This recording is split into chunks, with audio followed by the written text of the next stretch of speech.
Hey, how's it going everyone? Welcome to Emnix Plays Grim Dawn. For those of you who don't know what Grim Dawn is, it is a game developed by the same people who have developed Titan Quest. So essentially it's an action RPG. I guess if I were to compare it, I'd say Titan Quest, for those of you who have played Titan Quest. If you have not played Titan Quest, it's, I guess, the spiritual successor to Diablo 2, maybe? Even though I want to say that it's Path of Exile. But Grim Dawn is just another action RPG variant. Honestly, I think it's the closest to Titan Quest. Admittedly, I did not play that much Titan Quest, but from what I've been reading online and from what I've been hearing, it's the same developers. It's a lot of the ideas are the same. They have very similar mechanics, and this is basically the next version, the spiritual successor. We're going to be playing this game for the next month or so until Path of Exile comes out with their new season. Until then, you know, we're going to be trying out a new game. This is sort of our off season. It's a time for us to sort of try out new games and see what we can do. So let's start off by creating a new character. Create character, Emnix. So you can see right off the right from the start, when we create a character, we don't actually pick a class. That's because the classes are picked in game, and I'm actually gonna pick veteran difficulty. So how it works is you have normal difficulty, which is the standard difficulty. You can pick veteran, which apparently has more bosses and is a bit more difficult. If if you're used to playing action RPGs, which at this point I would like to say that I am. Honestly, I haven't played this game too much. I played maybe an hour or two just to try it out and test it out. But let's get into it. I am excited. We're going to be doing the main campaign. There is single player available, but from what I've seen, this is more of a... Or there's multiplayer available, but from what I've seen, this is more of a single player experience. You don't really need to trade for items into the late game. You can pretty much solo self-found your way all the way to end game. Hopefully. We don't have the DLC, so let's start the game and get into the cinematics.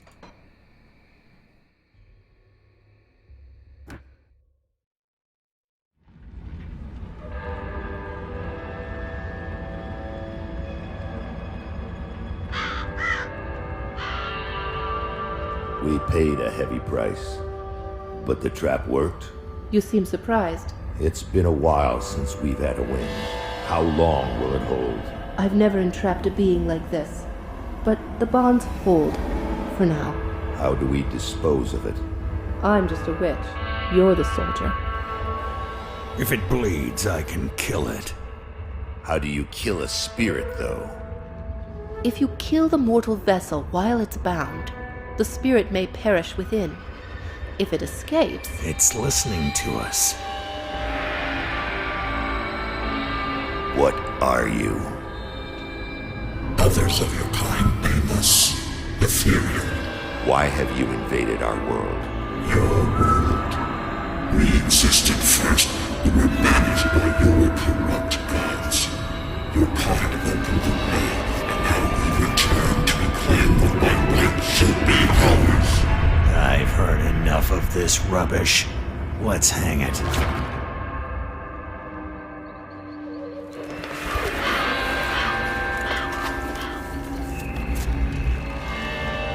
Destroy this vessel, and I will find another. I have tasted its desires and emotions. Your kind is weak. You have already lost this war. Do it.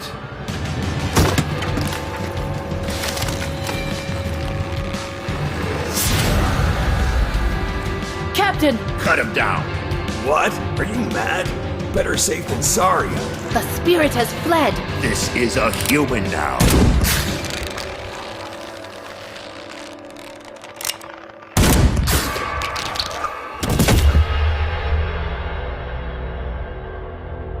The captain is correct. When they awaken, they won't remember a thing. The ethereal was right. The war is lost. We're a resistance now, and we need every human survivor we can call to our cause. Maybe this one here can still die with some honor. If they ever wake up, send them to me. If they don't, bury him deep with the others.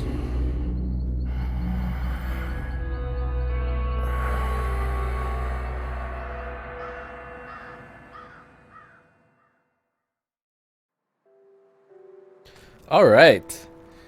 So if you haven't figured it out, we were that person that was hanged and cut down. Basically, we're one of the characters that was possessed by the ethereal, and in this game, it's a much darker game compared to Path of Exile, where we were exiled to a land, but everybody here on this land has hope, or they're just trying to survive. This is sort of like a apocalyptic view on an ARPG where the world is getting taken over by ethereals and we're the last remaining humans. Not necessarily the last, but there aren't many left. So let's talk to Hangman Javers. Breath, I see. You're one lucky bastard, I'll give you that. Best go speak to Captain Bourbon right away. He seems to have a plan for you now that we've spared your life. So he wants me to talk to Captain Bourbon. I'd like mine with 1 ice cube, please. You were possessed, so we strung you up. Seems the spirit fled your body before your life ran out. I'd have left you to hang, but the captain had other plans. So he sees some purpose in you, and I'm not going to argue. So where can I find this captain? Up the road, in the courtyard. Don't make me regret cutting you down. I'll be on my way then. I hope his bourbon is single malt. So before we do anything, there are a lot of elements that are on the screen. There's so much going on. So let's go through them one by one. To start off, this is our HP bar. Over here is our energy bar, or our mana bar. Similar to Path of Exile, you can reserve skills similar to auras. You have the faction window, so there exist different factions in the game. So here it says the faction window allows you to view your current reputation with the various friendly and enemy factions and learn background information about them. The ethereals are the ones who have sort of come into our world because of magic mumbo jumbo, and they somehow ended up here. They're hostile towards us.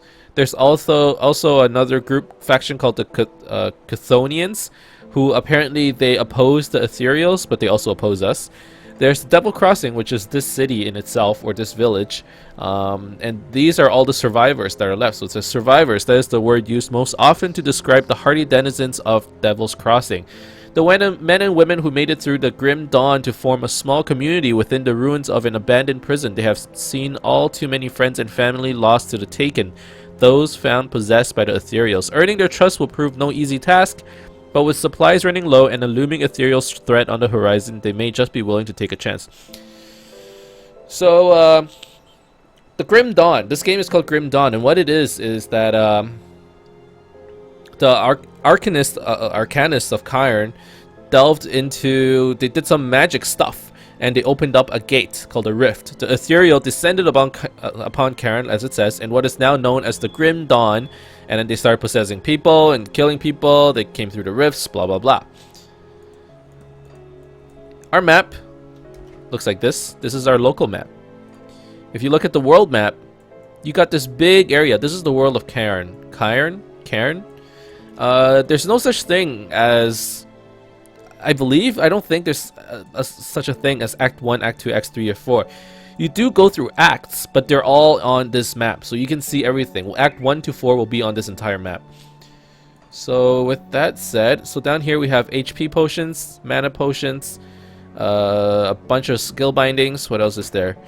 Character window, and I can explain those as we level. Achievements. I think that's it. So let's have Captain John pour us a glass of bourbon. You were taken, possessed by the same creatures that have been reanimating these zombies here. Normally I'd have burned you with the rest to be safe, but we've lost too many people to the dead. I need someone expendable, someone with nothing to lose but a lot to gain. Right now, you're that person. prove your worth to me, and the survivors of Devil's Crossing may just welcome you. That's not something you hear all that often, you know. I was gonna leave you for dead, but honestly, I just need a meat shield. I need a guinea pig. So that's why I didn't kill you. So if you want to do me some good, go out there and fight for your life. Right? The bodies of the dead are rising again in some horrible unlife. Corpses don't just get up and move around on their own. Something is reanimating our deceased with ethereal energy.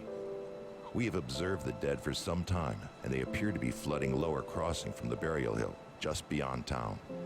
I want you to go to the Burial Hill, find whatever is controlling these abominations, and destroy it. You will need to fight your way. Okay, so we need to go to Burial Hill. The dead are right. Burial Hill, and then we need to figure out whatever it is that is reviving the dead. Over here we have a merchant, salvage dealer.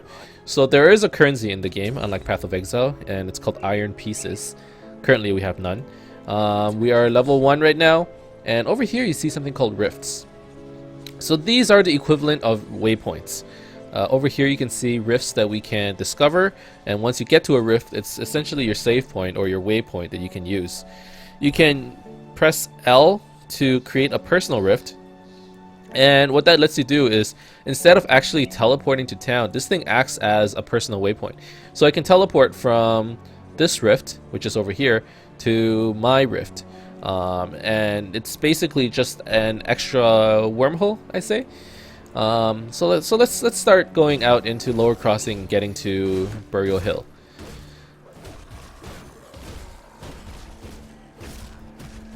Oh my god, everything is super hard to kill. So you'll notice just now that we regen really fast. And the reason is that there's actually a third stat in the game besides HP and energy. And that stat is called Constitution. It's this little yellow bar above our health bar.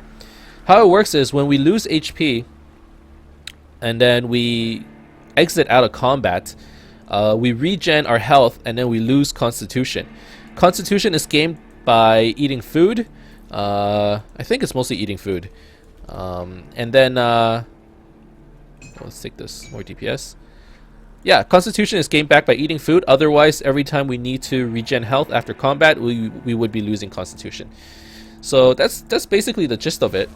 Now we are playing in veteran mode.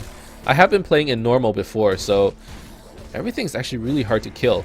The nice thing about Grim Dawn is that it has very smart targeting. Now a lot of it is similar to Path of Exile, but there are areas which you can see it's like, okay, you guys have some like cool UI elements, some very nice quality of life stuff that you know, maybe Path can learn from as well, you know. But overall, I think you shouldn't judge it based on, you know, oh, I like this game better because of this and that reason. You just view it as a different game and look at the pros and cons of each, right? They're both good games in their own ways. And let's just play Grim Dawn for the next, you know, few days or few weeks. So we have gotten to level 2.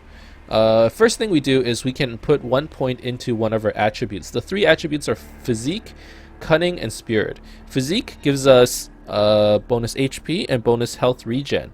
It also allows us to equip heavier armors. Does it give us defensive bonuses?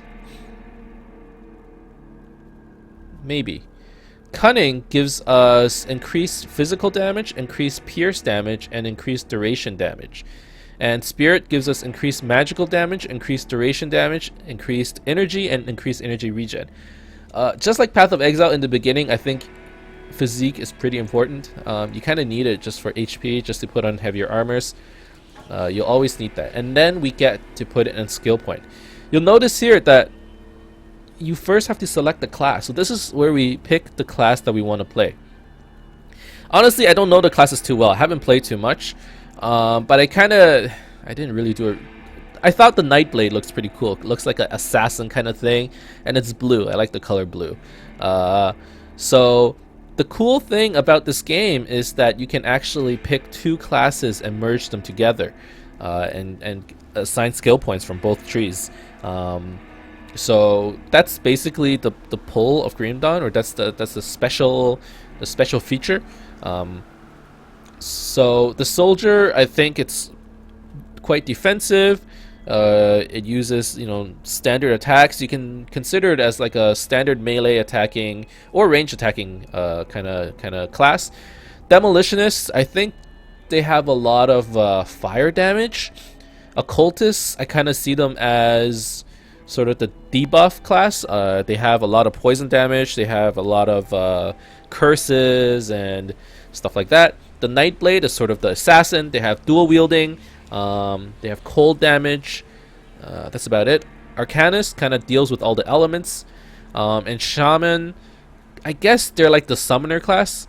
Occultist kind of is as well. Occultist, Arcanist, and Shaman, they all have some summons. But I think Shaman is the primary summoner class, as well as the dual wielding elemental class. So we are actually going to go with Nightblade. And by the way, I might be bullshitting. Like, don't... yeah, your knowledge may vary if you take hints from me, because I've only done some research. I might be incorrect, but let's go into Nightblade, and we're kind of just gonna wing it. So how it works is, once you pick your class, there's something over here called masteries. I think you get 3 points every level, 3 skill points, and after a while you start getting 2 points every level, and after a while you get 1 point every level. So first you get masteries. When you level a mastery, that means you can get all skills at this level. There's a few skills we can pick. There's Veil of Shadow, which it's like an aura around you that makes everyone slower. There's Dual Blades, which I am actually going to pick, which gives me dual wielding. And then, do I want Veil of Shadow? Sure.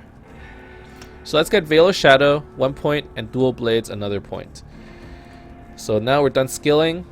So what Veil of Shadow does, if you didn't see, it says, among the most fundamental skills of the Nightblade are the mastery of melee dual wielding, favoring the use of piercing blades, and the art of drawing elemental cold from iron and steel.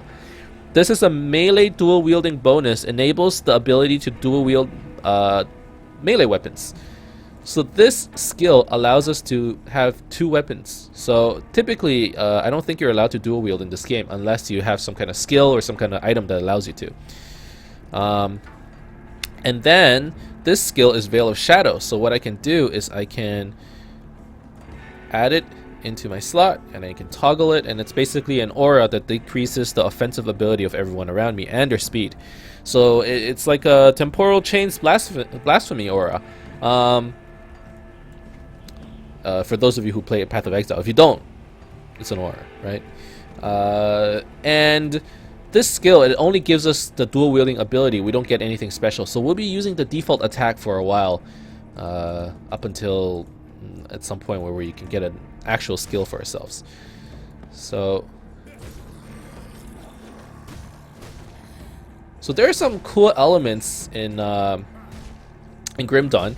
A lot of quality of life things that when I saw it, I was like, you know what? I wish they had this in Path of Exile. For one thing, they have auto sort, inventory auto sort. I mean, that's pretty sweet, right? We don't really have that in Path of Exile. Can't make it too easy, I guess. But yeah, there. Now we're playing a dual wield class. And I don't know, it's kind of different. I wanted to play a class that... I started off by trying to play a class that was... there are rifles in this game, and there are guns and crossbows. I wanted to play one of those classes, just to try it out. Because, you know, you don't really have crossbows in Path of Exile. You don't have guns in Path of Exile. And I do... excuse me for comparing this game to Path of Exile all the time, but it is the... I suppose...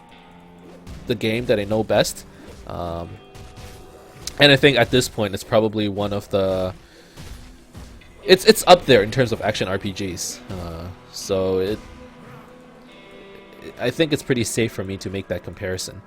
But at the same time, they're not the same game, right? I would like to stress that, you know, they aren't the same game. They are actually quite different. in many ways, actually. So we got a Harbor Master's Log.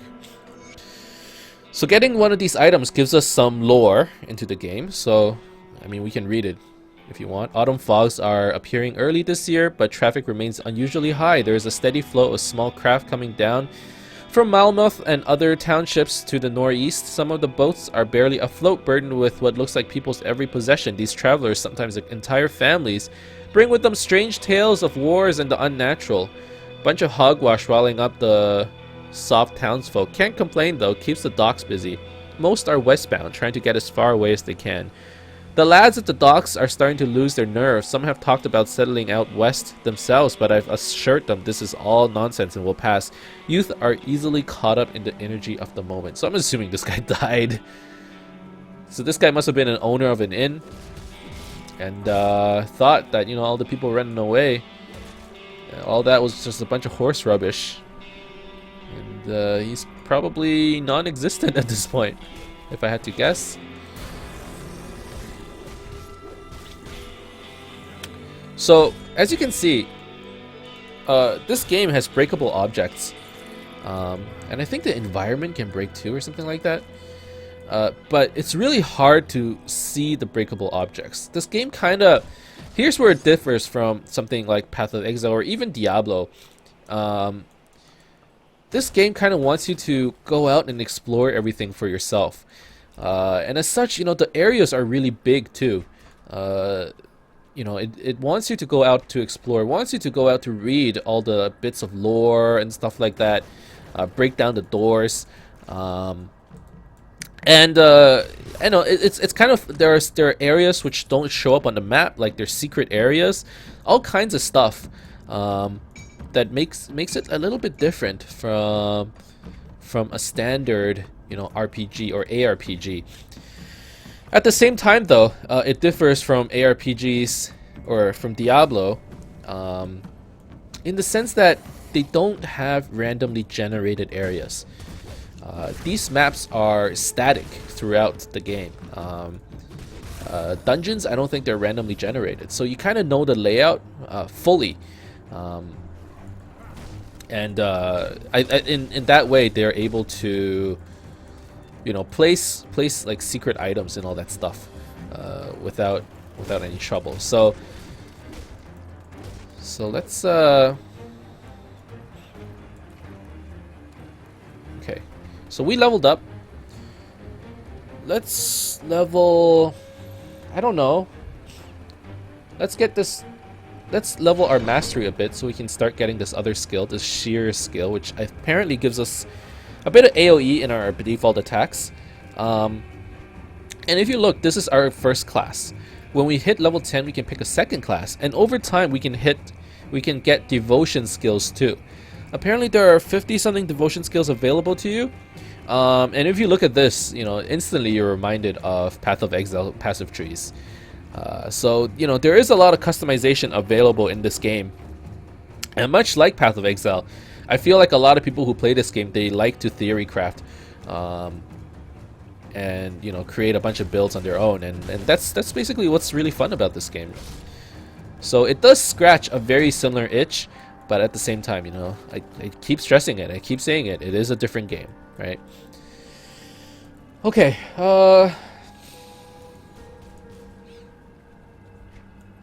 So let's keep going. And right now I'm kind of... I do know, like, I've played the first hour. I kind of know where to go. But at the same time, I want to kind of just, you know, full clear the area, show you the area, see if we can maybe find some secrets. Here is a food ration. So notice how our constitution is at this point. Once we eat the food, our constitution gets filled up. So that's how we kind of maintain our regen abilities, I guess is what you could call it. So you'll notice that there are some yellow items, and you might be thinking, whoa. First of all, items that you pick up, you don't need to identify. They're automatically identified. But you might be looking at this item going, whoa, you got a yellow item already. That's like pretty good, right? But in this game, yellow items, and that's the confusing part. Yellow items are magic, and green items are rare. I've never encountered a legendary item, so I don't know what color that is, but as far as I know, yellow items are magic, green items are rare. So when I see yellow items, you know, they might not necessarily be good to pick up. I mean, at this point in the game, they're really good. Ullman's Axe, rare one-handed axe. So that's a green item. And this is actually a really good item. So this is a rare one-handed axe, gives us cold damage and increased cold damage. Ice Spike, launches spike of rock solid ice to impale your enemies. 8% chance to do this on attack. Okay. Cool. I'm okay with that. I think there are a lot of procs in this game. And by that I mean, you know, things that will proc has a chance to tap in based on a percentage, you know, of your based on attack or based on defense or something like that. Like 10% chance to do something if you block, or 20% chance to do something if you crit. I think I noticed a lot of those kinds of things in the game. So that was a boss that we killed, or I think they call it an enemy hero. When they died, they dropped these heroic spoils. When we destroy them, we get loot. So let's take some more food. So we got some cool shit. We got a jacket, which gave us 3% health, some defensive ability, leather grips, magic offhand. Well, we don't use a offhanded weapon since we are dual wielding. But you can imagine, you can think of offhands like a shield or something that boosts your magic damage or something like that. So these are just offhand weapons, similar to how you have a quiver for your bow, or how you have a magic shield for your caster build or whatever. Do I want physique over health? I think I'd rather want 3% health. So in this game, there are things called offensive ability, defensive ability, that's your DPS, armor rating, and resistances. Let's go through each of our stats really quickly. So we've gone through our physique, cunning, spirit, health, and energy. Offensive ability. So the higher offensive ability you have over another unit's defensive ability, the higher the chance of hitting. If you have 100% chance of hitting and you get even higher offensive ability, so when you do the calculations, it's like my offensive ability minus your defensive ability, and then you do some stuff and you get a percentage. If that percentage is 100%, I have a 100% chance to hit. Now the interesting thing about this game is you notice there's no crit stat, and the reason is if your offensive ability percentage somehow gets you higher than 100%, that's when you crit. You can crit what was it called? 1.1 times, or you can crit, or your crit damage can do 1.1 times damage. Or if you get 120%, you can do 1.2 times damage, up to 1.3 times damage. I think critical hits are 1.3 times, you know, your normal damage. Similarly, you have defensive ability. The higher defensive ability you have versus an enemy's offensive ability means that when they attack you, they have less chance to crit you, and eventually, you know, it just decreases more and more of the damage they deal. So basically, offense is accuracy, damage, and crit combined into one, and defense is like evasion and armor combined into one, right? Pretty much. Damage per second is your DPS. Armor rating. There are actually areas, like chance to hit certain areas. So there's a 26% chance for an enemy to hit your chest, a 12% chance for an enemy to hit your feet. And based on which area they hit, there's a different armor rating there. So this thing only gives me chest armor. So this only gives me armor on my chest. I have no boots, so I have no armor rating on my feet. Based on which area they hit, my armor will absorb 70% of the damage, and then based on the armor rating, there's some calculations going on, and all that, right? Resistances, there are 10 elements in this game. I know there are a lot. There's the fire damage, I'm not gonna go through these. Fire, bleeding, cold, vitality, lightning, aether, poison and acid, stun, piercing, chaos. And then there's like the secondary damages too. So there's like, yeah, here, fire and burn, cold and frost burn, lightning and electrocute, acid and poison, piercing and bleed, vitality and vitality decay. So there's like 18 types of damage in this game. It's actually crazy. That's actually one thing that I don't like too much about this game. There's just too many damage types, and it does get quite confusing. And I don't understand why they can't consolidate down to maybe 3 or 4 damage types instead. Because, for example, if you get increased cold damage, that doesn't mean increased frostburn damage. However, if you get increased cold resistance, that does mean increased frostburn resistance. So it's like, I don't know, it doesn't make sense to me, but whatever. That's how they designed the game. But that is, you know, one criticism, if I had to give a criticism about this game, that I currently have. We just leveled level 4. Let's get mastery to 5 and then get these Belgothian shears. So similar to Path of Exile, this game really revolves around a couple key skills that you would want to use.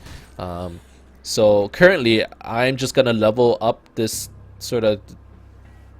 this chain of skills. Do I want pneumatic burst? Apparently it's a defensive skill. Let's get 1 level. So let's put on number 1, pneumatic burst. Excuse me.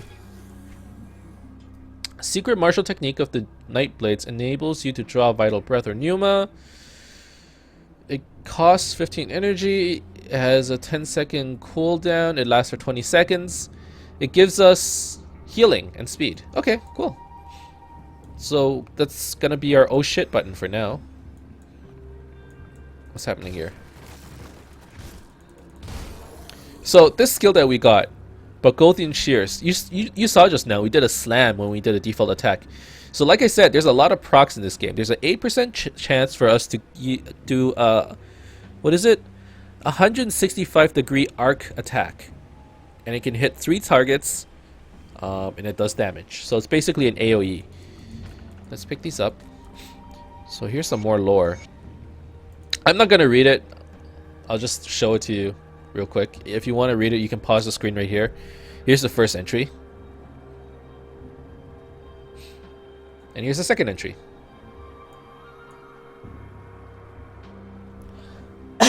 Oh, excuse me. Okay, let's move on. So our current quest is Waking to Misery. We have to go to Burial Hills, go into a cave, do some stuff. Similar to almost all our action RPGs, there really isn't much of a story. Maybe there's a bit more story, but so far I haven't really found it. But it's just a way for them to get you to, you know, go in certain areas, do certain quests. But I mean that's, if you're playing ARPGs for the story, like, I'm sorry, it's the wrong game for you. I mean, you're playing ARPGs to grind mobs, to get rare drops, to get random drops, right? As well as to you know, theory craft about like builds and shit, right? And that's what we're doing right now. So we're picking up a bunch of items. They're not doing much for us right now. You did notice an orange item that we just picked up. So I will, after this, I should talk about it real quick. So we picked up this polished emerald right here. And the best way for me to describe what these items are would be like gemstones in Diablo 2, where if you equip it onto this thing, you can equip it onto shields, casters, offhands, rings, head, and chest armor. It'll give you 2 to all the stats, right? That's probably the best way I can describe components, and there are a lot of components in this game. You notice that this thing is a partial component, so if we were to get 3 of these, it becomes an emerald, or something. Yeah, I think an emerald. So you can combine components to, similar to how in Diablo you had like chip topaz, eventually becomes like imperfect, I don't know, becomes topaz. I don't remember how it worked. But yeah, you can kind of combine components and eventually they get better. So we got these aether crystals. I still haven't really figured out what they're for. Aether crystals. They can be used in the creation of arcane items. There you go. Your guess is as good as mine. Let me tell you right now.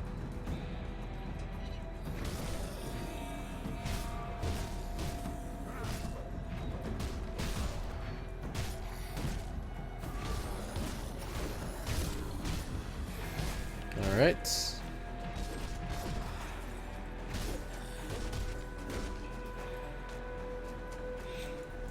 So a lot of zombie guys. Walking Dead. Aether corruptions. Oh, level 5. That's good. So let's pick up some more mastery points. And hopefully we can get some of these new skills. I want to try them all out before I do anything. So this thing gives us increased poison damage. That's interesting. I don't really want that. I kind of want to go for like a cold build. The source of the dead is near. Okay, we must be getting closer. This is the cave where we want to be. If you must know, this quest, it's kind of like doing fetid pools. There's some guy reanimating all the dead. I mean, you think about ARPGs, the first quest is always the same. For some reason, everything's dying and zombies are coming out. Oh, turns out there's like some guy reanimating like all these guys. Like there's a necromancer, or in this case, a reanimator. Oh, you have to go kill it. Oh, that must be the source, right? Oh man, this guy does a lot of damage though.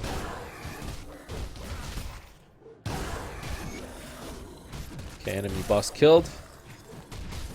We did it.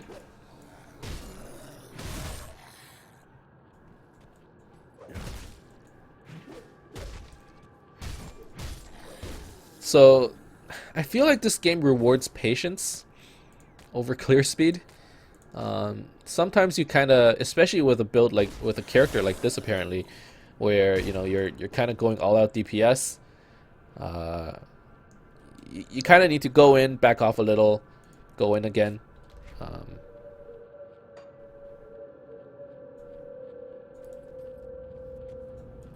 So it does reward, you know, taking your time to kill stuff. Over Path of Exile, where it's like the better damage you got, the better clear speed you got. I mean, that's kind of what you want, right? So there's a little bit of difference there as well.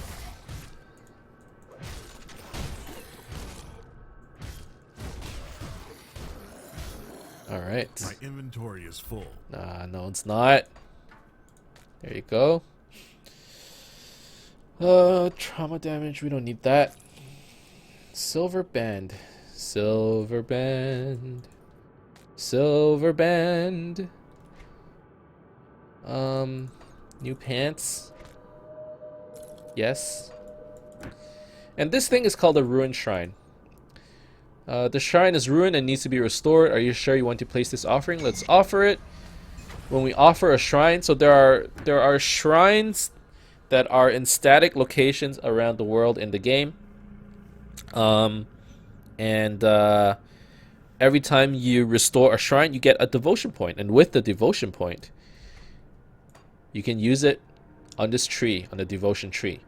Now, I don't really know where I want to go with the devotion tree just yet, but I saw this skill which was really close. It's called Tsunami. So apparently there are 3 tiers. There's like Devotion 1, or like Constellation 1, Constellation 2, or Constellation 3, or Affinity. Anyways, when you start off with, this is the main constellation. When you complete a constellation, you get a set amount of constellation bonus. So for this one, it gives us 5 constellation bonus. Depending on which color you allocate into, you get different sets of skills. So you got the blue, the order, eldritch, chaos, and ascendant. I don't know what I'm gonna do, but let's go into Crossroads. There you go. There's gonna be our first point, which gives us plus 18 defensive ability. So over time, you get skills from completing constellations, and these skills, like Path of Exiles, can be leveled based on experience. So that's good to know. Piercing damage, spirit, cast speed, sure. All right. So that's that. We restored the shrine. We did our quests. Returned to Captain John. Bourbon. Single malt. So we take our personal rift. And we go to Devil's Crossing. The dead attacks have slowed and their numbers are... I've killed the animator. Thank you. To plan our strategy. Continue. In the meantime, I will speak to them. So I'm basically gonna skip the story elements. At this point, let's sell all of our stuff. We probably don't need any of this. So as you can see, when we sell it, we get gold pieces or iron pieces. Let's sell just all the weapons.